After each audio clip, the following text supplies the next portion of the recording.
That's literally a coyote. Coyotes roaming the streets of Chicago. In some places, sea turtles nesting on beaches for the first time in years. We predict that with these fewer interactions, if the beach closures go on any longer due to COVID, that we will see possibly more successful nesting events with the sea turtles. Wildlife around the world, ranging freely in cities and regions normally bustling with people. Just one of the ways in which the coronavirus lockdown has quickly and dramatically changed our environment. Less foot traffic, less waste, less energy consumption, allowing certain animals to thrive, and impacting the Earth's atmosphere as well. What kind of reductions have we seen? We've seen reductions in greenhouse gas emissions, those gases that contribute to climate change. But we've also seen reductions in sort of the typical air pollution, the particulates, the smog. And we've seen, remarkably, some amazing improvements in air quality. In India, for the first time in decades, the majestic snow-capped peaks of the Himalayas were revealed to the people of Jalandhar more than 120 miles away. And last week, in the normally polluted city of New Delhi, clear skies. Here in the United States, the plummeting emissions were evident almost immediately. 2 weeks ago, Los Angeles, a city of nearly 4 million people and more than 6 million cars, registered the cleanest air on the planet.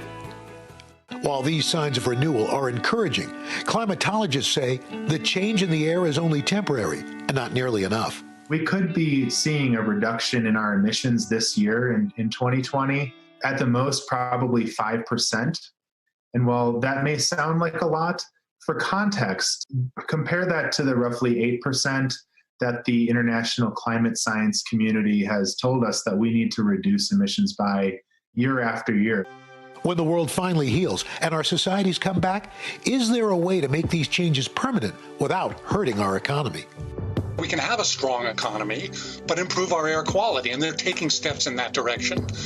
We can reduce our emissions of greenhouse gases by switching from fossil fuels to renewable energy. We know that wind and solar work. We know they're economic. We know that they're growing very rapidly. As we come out of this, is there a silver lining? A pandemic or a financial crisis is nobody's idea of a solution to the climate crisis at all.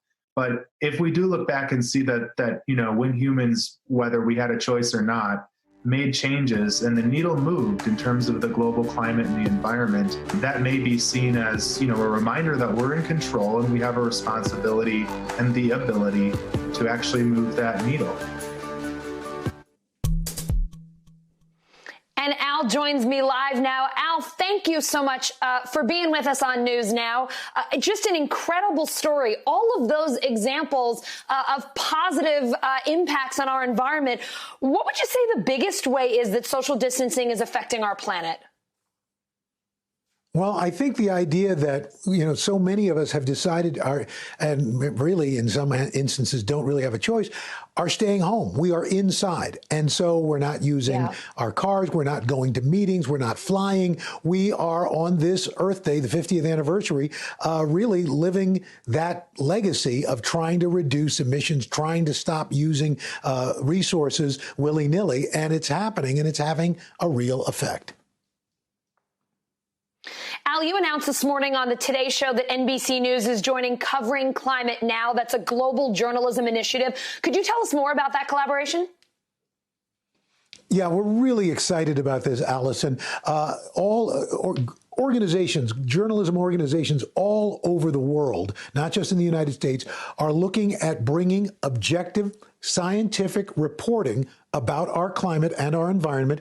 And it's kind of a consortium that will share information, and we'll be able to report on stories that are reported by this consortium of Covering Climate Now. We'll do our own original reporting, but we will be able to access all this other reporting from around the world and around our great country. And so NBC News, MSNBC, and Telemundo are all taking part, and it has really been developed to bring you facts, bring you science, so that you can make really responsible decisions about the things you do to try to help the planet. Oh, Al, that is so awesome. We'll look forward to that. And I have to especially thank you for spending some time with us in the evening. I know this is prime cooking time for you and your family, so thanks for taking some time out to be with us. I think they're calling me right now. All right, Allison, thanks so much. Bye, Al.